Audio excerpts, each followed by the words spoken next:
Salut les petits cookers, alors aujourd'hui le parmentier avec la courge. On prend une courge, on l'ouvre en deux et on enlève les graines. Une fois qu'on avait les graines, on les met sur la plaque du four.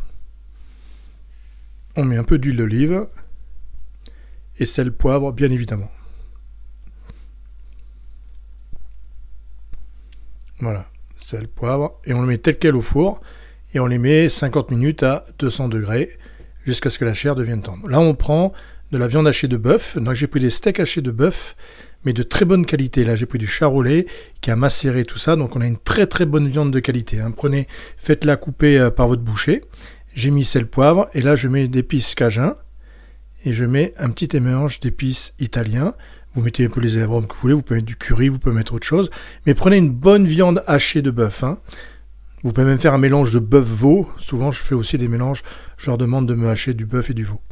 Donc là, on compte, vous voyez, 150 grammes de viande par personne. Et on prend 2 oignons rouges. Là, c'est pour 4 personnes. Donc, j'ai 4 fois 4 gros steaks. Je prends 2 oignons rouges. Donc là, c'est vraiment pour 4. Hein, 4 bons mangeurs. Et j'émince mes oignons rouges. Et j'émince aussi après, je hache quelques gousses d'ail. Donc là, je pleure parce que moi, les oignons, ça me fait pleurer. Même au bout de 36 ans de métier, c'est toujours... Waouh.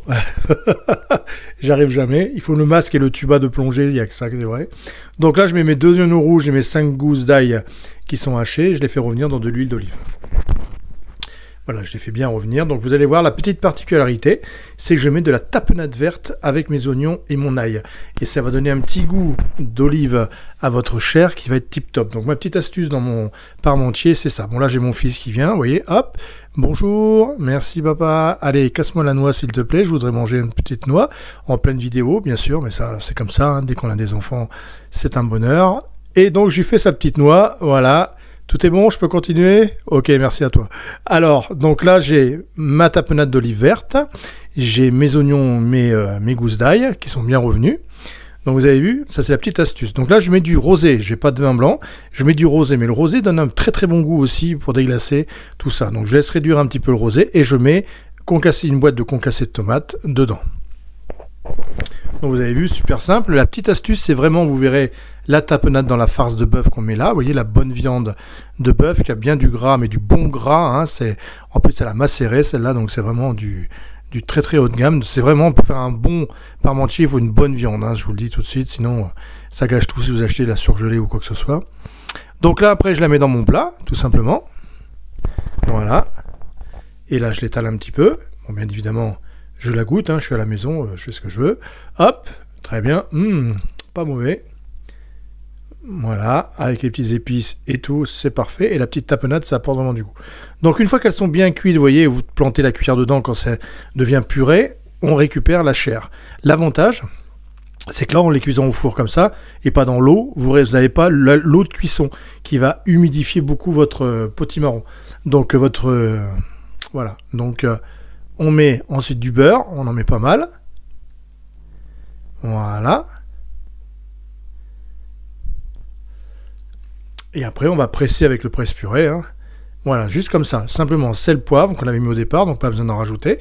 Le beurre, on écrase. Et ensuite, on va remplir au-dessus de notre viande. Alors hier, je l'ai fait, je goûte toujours. Hein. Voilà, c'est très bon, parfait. Je rince bien ma cuillère, hop, et j'étale tout tranquillement. Et là, on n'a pas d'eau, vous voyez. Donc c'est l'avantage, c'est qu'on n'est pas, c'est pas plein rempli d'eau, machin. C'est assez sec, on a vraiment le goût complet. Et voilà. Et ensuite, je vais y mettre du parmesan. Là, on a qui mettre de la chapelure sur le parmentier.